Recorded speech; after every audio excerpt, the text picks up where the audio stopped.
The US Census Bureau reports that nearly a quarter of all American children under the age of 18, 23%, are living in a single-parent or no-parent household, which is more than 3 times the share of children who do that around the world. That percentage stands at 7%.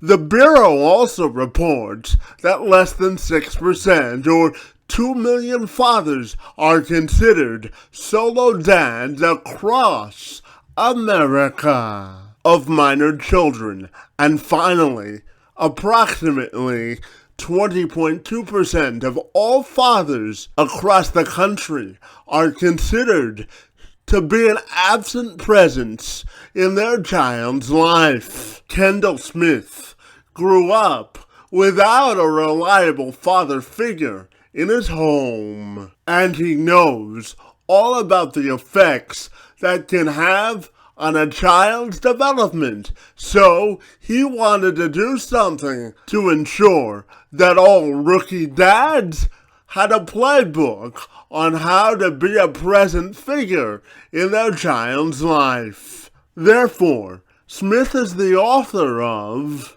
Rookie Father, a playbook for men experiencing fatherhood for the first time. It's all about sharing his own personal experience growing up with a single mom and interviews from men from multiple generations to give rookie dads a leg up in this ever-evolving game we call parenting.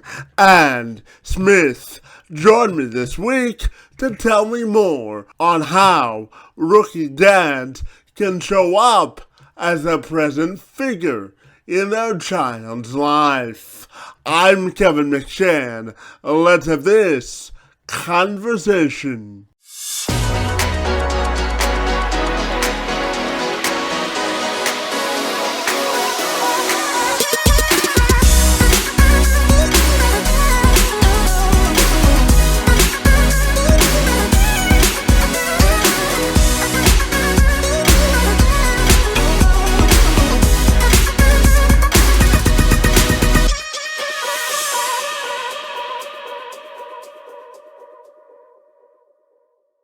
Kendall, if you're ready, I'll take a moment to welcome you to the program, my friend. And I'm super excited to talk to you about the Rookie Father today. Great to see you this morning, and thank you so very much for being here.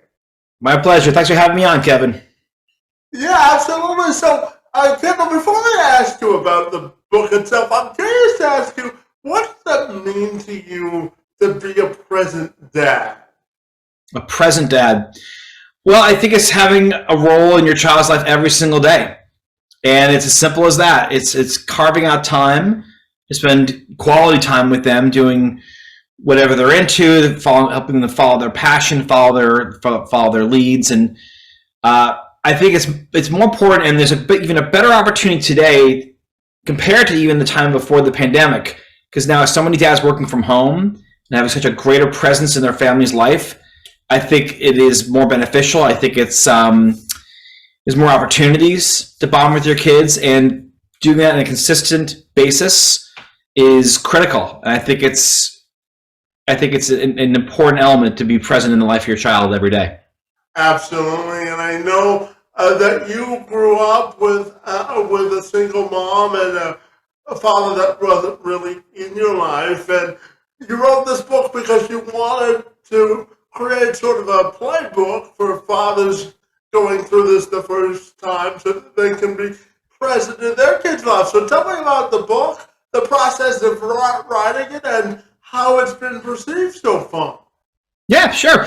So this started when my son was about a year old. He's 9 now, so it took a long time to go down the publishing road. But prior to that, I had written 3 novels, a couple of novellas, and I pivoted away from fiction because as I was thinking about new material to write and what I was going to tackle, the issue of fatherhood came up. And for me personally, there's nothing on the market in the US that speaks to men who are raising kids that were not raised by a father themselves or had a father influence on their lives.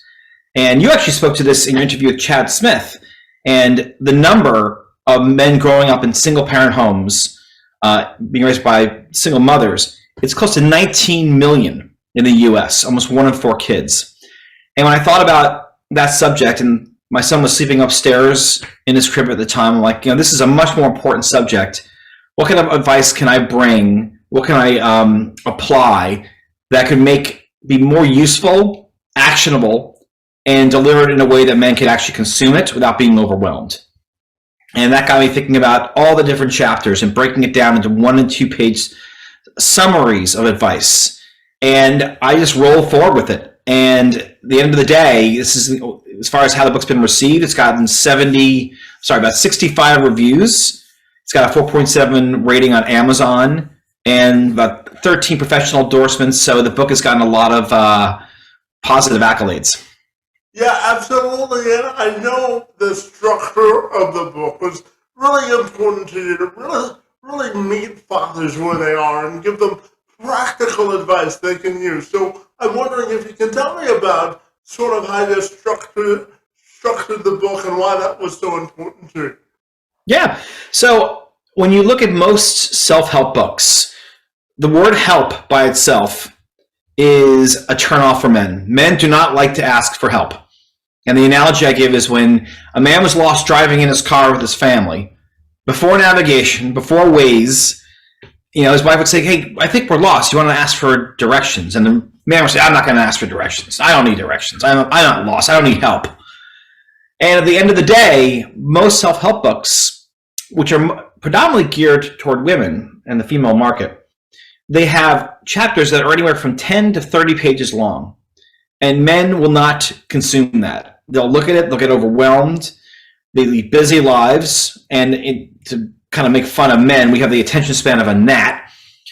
So I decided I'm going to put together 130 chapters that are 1 to 2 pages each. And the subject material covers everything from how to set a proper foundation for yourself when you're a new dad, how to go about it, how to mentally prepare yourself, how to better manage your time, your finances, how to be a better husband, how to be a supportive spouse, and all those things laid out in the way it is. It makes for very, very quick, digestible chapters, which I think men will appreciate more given how they consume advice-driven content.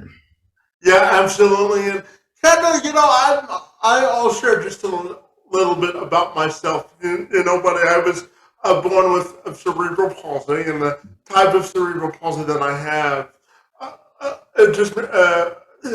I don't have enough oxygen in my legs to walk normally. But one of the things my dad has always taught me is the importance of sort of eliminating barriers and feeling included. So how much responsibility do you think fathers have to make sure that their kids feel included in all aspects of life? It's a good point. One thing that I personally believe in and tout is resilience. And that is that no matter what you do in life, you're going to run into roadblocks. You're going to run into people that represent an obstacle. You may be challenged. I don't care if it's physical, mental, I don't care what it is. If you really want something, you have to be resilient in your process to get to it, to your goal. And I think your dad brings up a good point. And I think one thing we need to instill in our children is to have that resilience, to be able to address adversity in a way that makes them stronger and makes them essentially tougher. And I say this a lot when I talk about to other podcast hosts about bullying, and being able to negate that and doing what you can is one thing. But the other thing is to build up resilience in a child. And I go back to saying, sticks and stones can break my bones, but words can never hurt me. And I iterate that when my son and other kids run into some challenges, if it's socially and whatnot, or if they get picked on, it's like, you have to be tough enough to stand up to that. So I think resilience is a key part, or at least theme in my parenting experience. Yeah, absolutely. And Kendall, I'm curious when dad read this book, what's the one lesson or sort of sentiment you hope to take away from reading the book?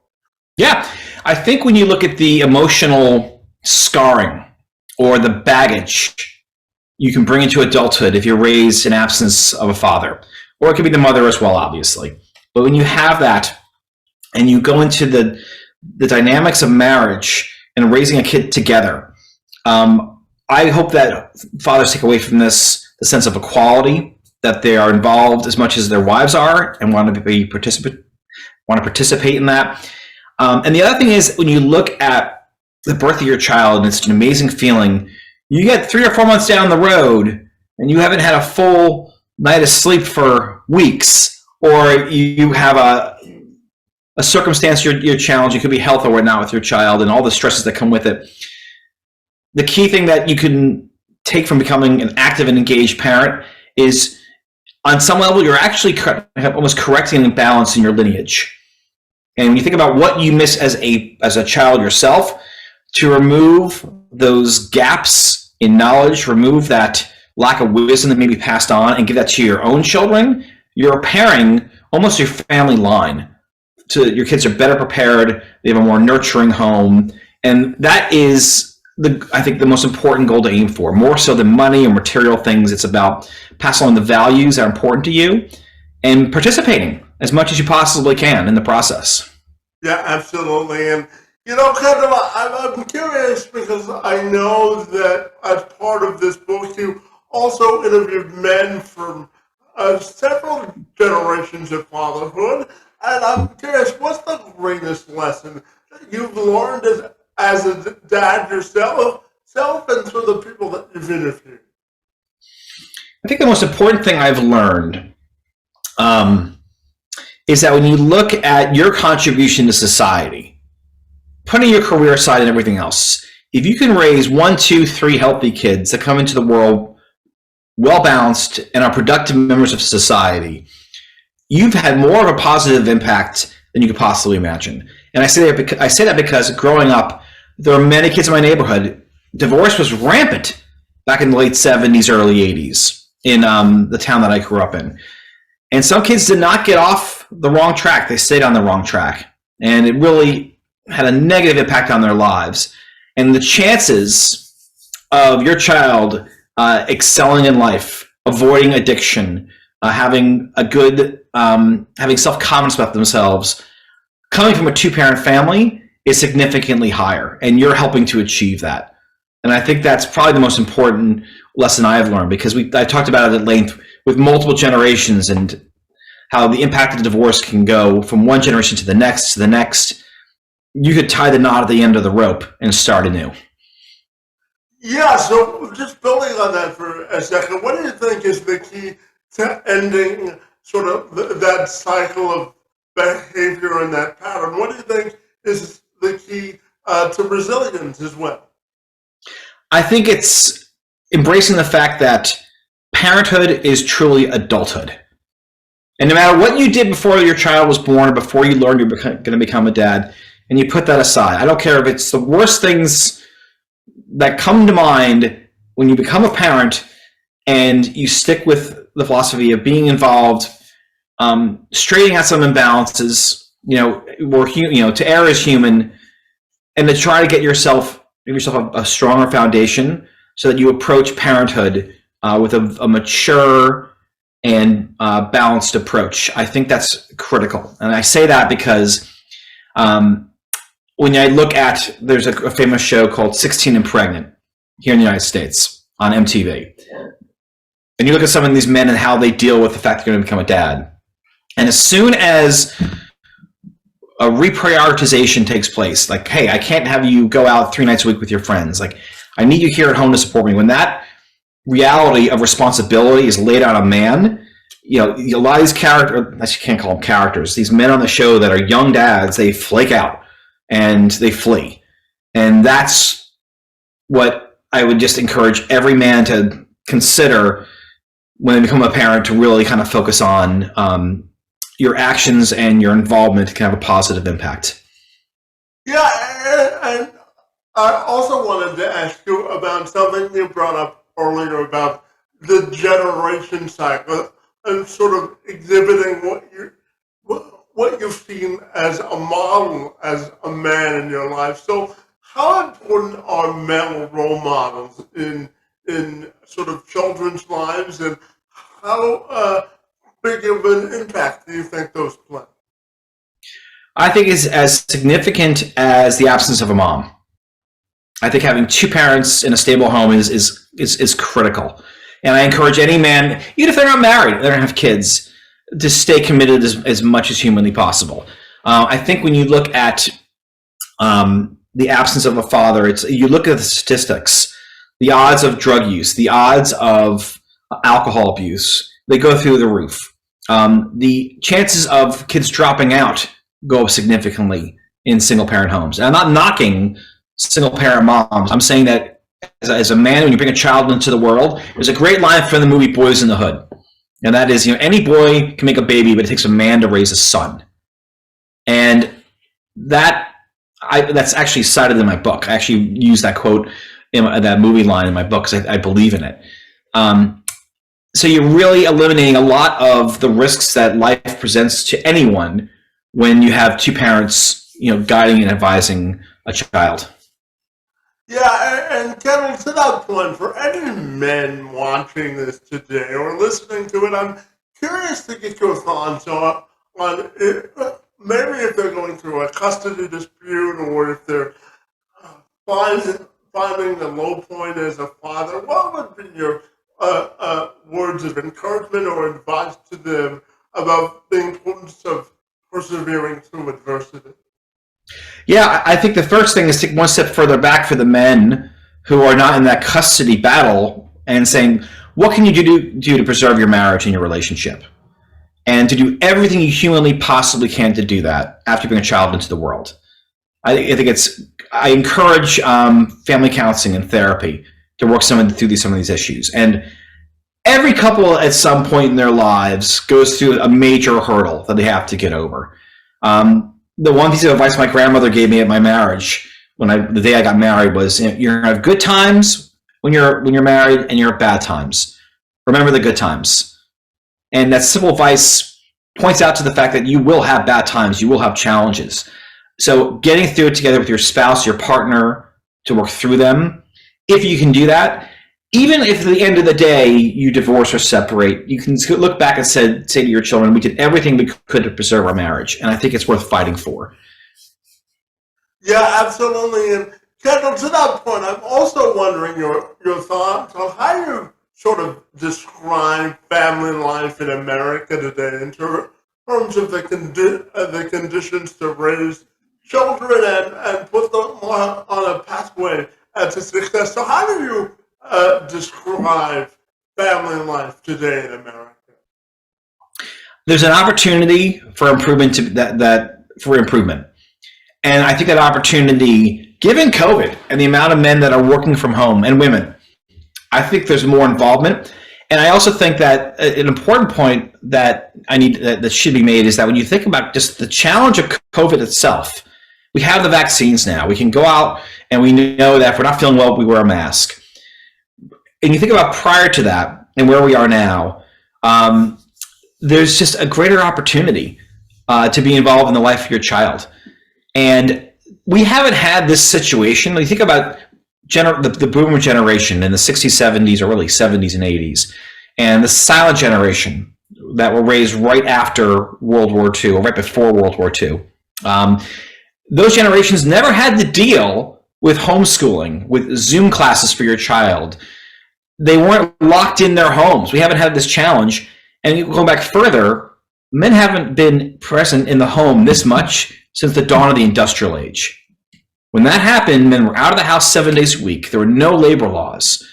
They were either commuting to and from their jobs. So there's actually more opportunity for improving the life of American families now, and it needs a lot of work.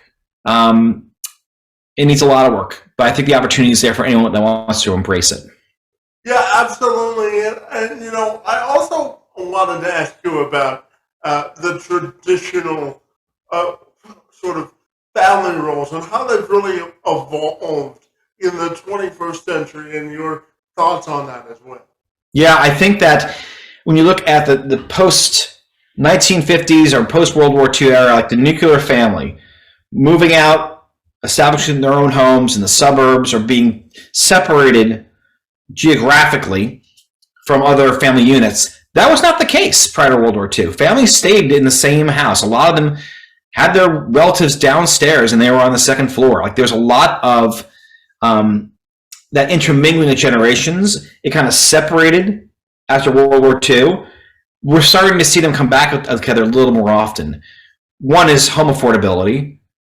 Two is the millennial generation is, they're saddled with more debt than any other generation prior because of school loans and whatnot. So to conserve money when a child is born, we're starting to see more families move in together. The other thing in the book that I actually highlight was one tip about how you can save for a home, and I call it the home sacrifice. And that is if you are in your 20s or 30s and you have a child and you're renting an apartment or renting a small house and you can't afford the down payment, the sacrifice is, if possible, move in with your parents, move in with your in-laws, 1 or 2 years. If you can both work and both save, you can have a down payment within probably 2 or 3 years max. And if you could sacrifice your sanity for a couple of years, you can afford the down payment for a home. And it's almost like a reset. That brings me back to the point that we're seeing more generations getting together than probably compared to 20 years ago. Well, it takes a little bit of patience of focus when you're talking about preserving sanity, doesn't it? Yeah, I think when you're living with other relatives, it can be a challenge. It can always be a challenge. But some in-laws and grandparents might love to have their grandkids in the home. And it's almost like the reuniting the family. And as long as there's strict boundaries and you're paying some level of rent, covering the utility bills or paying for food for your in-laws or parents, there's kind of a quid pro quo going on. It could work out. But the end goal of having keys to your own house in your ideal town in a nice neighborhood, or it could be a condo in the city. It's a great goal to aim for, and it's achievable. Yeah, absolutely. And Kendall, I'm also curious to ask you your thoughts on the phrase, it takes a village to raise a child. In today's 21st century, that has a different definition for many parents. So how do you look at the phrase, it takes a village to raise a child?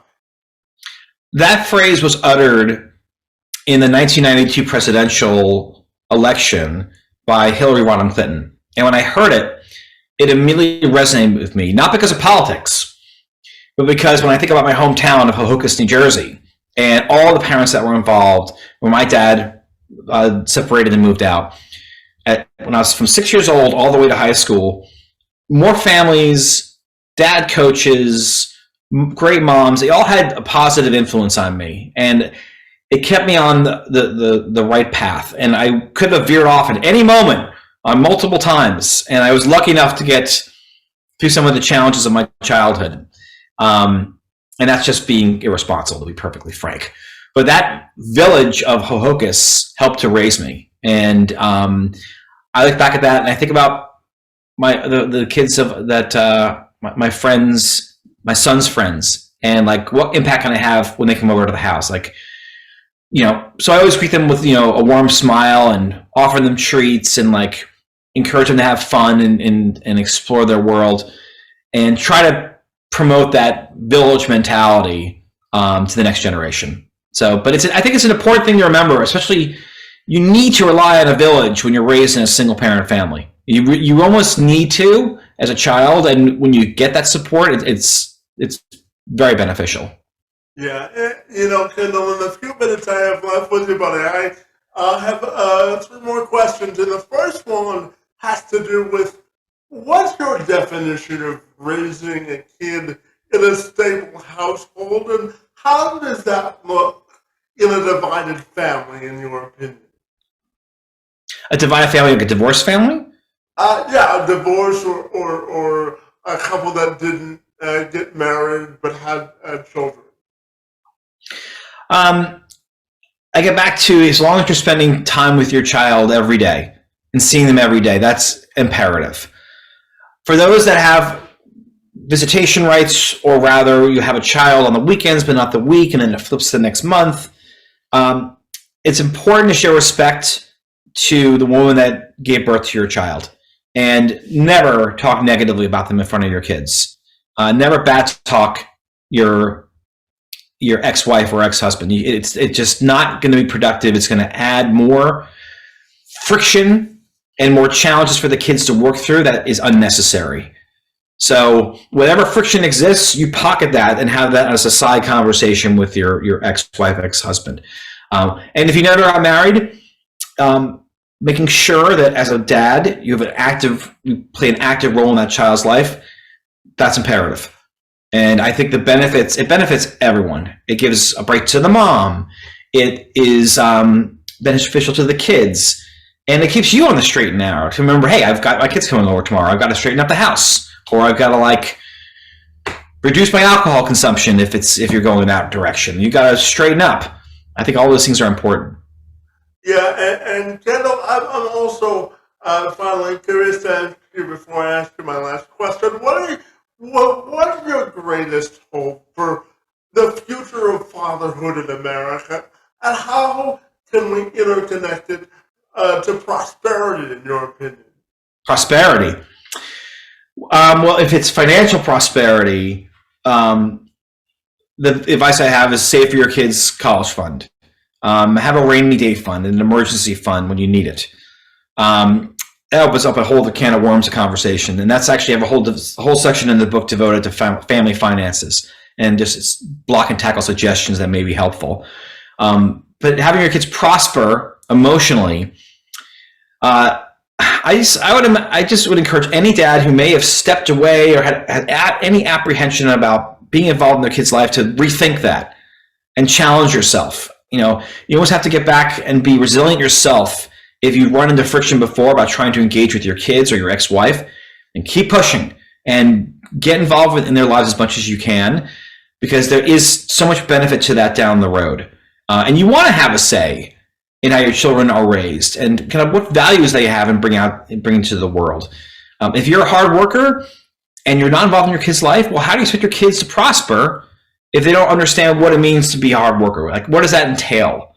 And being able to pass those nuggets of wisdom along is going to really help your kids. Yeah, absolutely. And Kendall, finally, I'm curious to ask you about your own personal and professional legacy and how you want that to be defined. My own legacy? Yes, sir. Well, it's pretty straightforward. Number one is just providing a positive environment for my child. Learning how to resolve conflict in a more calm and level-headed manner. Because I had more of a temper before my child was born. It comes out once in a while, not in a violent way, but I get ornery, to use an old expression. But my legacy is, if this book goes on to help other families, even if it's 5 other fathers in the world, I've done some good. I want to continue my writing. I'm getting back to fiction right now. I want to continue writing new books, maybe write another book about fatherhood. And then professionally, stay employed, keep achieving new goals, hitting new heights, and keep pushing myself. It doesn't matter if you're 30, 40, 50. You got to push yourself to do better and to do right by within your set of responsibilities. So I'm always pushing myself. I haven't stopped since I got into the job market years ago. Yeah, Kendall, I always say the day you stop learning is the day you die, right? Yeah, I totally agree. Absolutely. And Kendall, tell me, as we wrap up our conversation today, I'm curious to ask you finally, what's your closing message to rookie dads on how they can be as successful as new dads, and how can they get their book if they're so inclined to do that, and get connected with you as well? Yeah. So my email is therookiefather@gmail.com. I'm on Twitter at author Kendall is my handle. Facebook, Instagram is The Rookie Father. And the book's available on Amazon, Walmart, Target. It's in local bookstores as well, available nationally. And as I said before, it's gotten some great ratings, so I encourage men to read it. I also encourage men to embrace the fact that, getting back to learning, no child comes with a manual.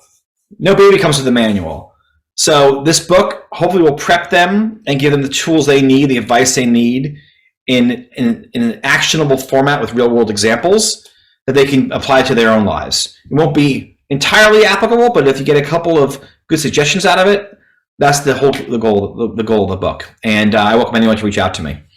Well, absolutely. Well, Kendall, I want to thank you for stepping forward in the space of trying to give fathers guidance, support, and suggestions on how to prosper in the lives of their children. And I want to thank you for the good work that you've done in this space and for joining me this morning. It's most appreciated. Thanks, Kevin. Great talking to you, and good luck with the show. And I hope we can talk again sometime.